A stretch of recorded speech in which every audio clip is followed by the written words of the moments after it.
The high school football playoffs heating up, and in one of a battle of the top 5 programs, it was Mater Dei taking the victory over St. John Bosco in the California Southern Section Division I final.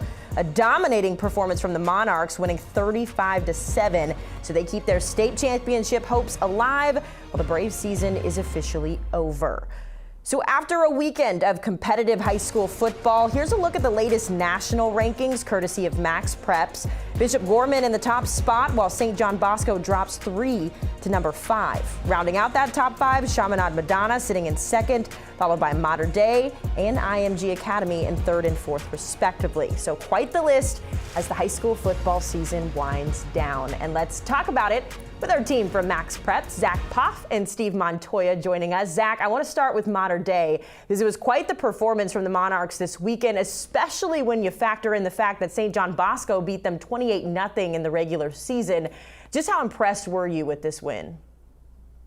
Yeah, I was super impressed. I mean, there were a lot of impressive wins last week, but this was number one for me. And, you know, especially when you go back to the regular season meeting and St. John Bosco dominated and won 28-0, handed Mater Dei its first shutout loss since 2011. And then Mater Dei comes back and returns the favor and wins by 28 points, 35-7. This was the worst loss for St. John Bosco since 2009. And the worst loss under head coach Jason Negro, who took over before the 2010 season. And you know, Mater Dei just jumped out fast and jumped out early, and the defense just dominated. Abdul Sanders, a 4-star junior linebacker, had a pick 6 to really set the tone. And Mater Dei's defense just really dominated on all 3 levels. The front 4 played great. The linebackers played outstanding. The secondary shut down Bosco's wide receivers. St. John Bosco really could never find a rhythm on offense, and that really has a lot to do with Mater Dei's dominant defense. So you see them jump up to 3 this week. And in a couple of weeks, they're going to play Sarah of San Mateo, the number 20 team in the country, for the CAF Open Division state title. That should be a pretty good game, but I would expect Mater Dei to win that one by a few touchdowns. Yeah, it should be interesting. Some seasons still going on, others wrapping up, including Ben Davis in Indiana, who won their first state championship since 2017. It was a 13-1 season, capped off with some hardware, Steve. It's got to be a good feeling for the Giants. Yeah, no doubt about it. And they went on a 10-game win streak to close out their season. They played IMG early in the season. They lost. Ever since that game, they've rolled off 10 straight, like I said, and they wrapped up with a 38-10 blowout win against Crown Point at Lucas Oil Stadium on Saturday night. First-year coach Russ Mann took home the state title. What a opportunity for him. Do it in his first year. As you said, the first state title since 2017. Their offense is explosive, averaging over 40 points a game this year. Thomas Gukowski, their senior quarterback, he's committed to Miami of Ohio, and junior Elijah Prince went off in that state championship game. So congratulations to the Giants. Ben Davis High School with the state championship. Yeah, such a special feeling to finally get to cap off your season with a state championship. Of course, you can't win a championship without standout performances. So let's talk about some players that impressed this weekend. Zack, I'll start with you. Who's someone that stood out to you this weekend? Yeah, there were a lot of ballers last week, but Jeremy Hecklinski from Walton High School, they're now the top-ranked team in the state of Georgia. And you look at his stat sheet, and they were playing against Carrollton. It was a top 25 matchup last week. The dude completed 22 of 24 passes, threw for 354 yards, had 3 touchdowns, also had a rushing score. So when you check out the quarterback rating, it was perfect for the 2024 Wake Forest commit. And I was just impressed because, you know, Jeremy Hecklinski is one of the most underrated quarterbacks. And on the biggest stage, he's playing his best football.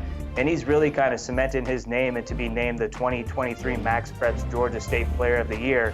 Now, Walton will be going for their first state title this year. They got to win 2 more games. And if they do that, expect Hecklinski to be in the, you know, one of the top front runners to be named the Georgia MaxPreps Player of the Year. Yeah, I'm sticking with quarterbacks, but I'm going to California with Jaden Mangini, and he had a performance for the ages, to say the least. He accounted for 10 touchdowns in the San Diego Section Division III championship. He threw 6 touchdowns. He rushed for 4. The quarterback, who's committed to the Naval Academy, rushed 22 times for 115 yards. He had TD runs of 1, 3, 6, and 38. Plus, he threw 6 touchdowns as well. He finished with 414 yards passing. And to do this on the biggest stage is what makes it even more unbelievable. La Jolla Country Day, the Tories, they'll be playing Banning next week in the 5A SoCal Regionals. I don't know if Mangini can top what he did. What an incredible performance by the Navy commit. Yeah, I'm sorry. I'm still stuck on the fact that you said 10 total touchdowns. At first, I didn't think you were serious, and then you showed the stats. That is an unbelievable performance. The Navy is getting a good one there. Okay, so at this stage, you're guaranteed to see some jaw-dropping plays. I don't know if you're guaranteed to see 10 touchdowns again, but Zack, regardless, what was the play that impressed you the most this weekend? Hey, there was a lot of sauce during the Thanksgiving weekend, but the best play I saw, when Odell made that one-handed catch against the Cowboys, everyone was like, oh, and then after that, everyone was like, anytime they see a one-handed catch, it was an Odell catch.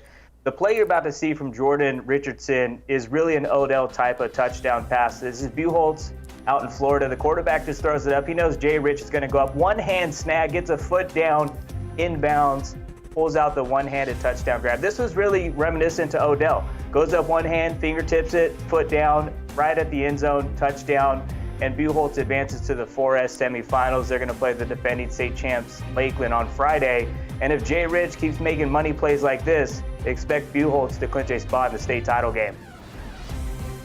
Yeah, as Zack said, there were so many plays to choose from this week. This one, though, is pretty spectacular, and it didn't happen until Sunday night because Michigan was playing in their state championships on Sunday night. It's a play you have to watch a couple times to really understand just how incredible it truly was. This first one, you're going to kind of see it and go, okay, that was good.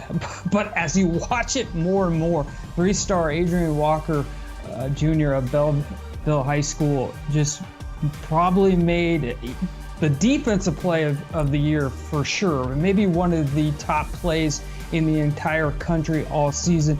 He's a wide receiver, three-star.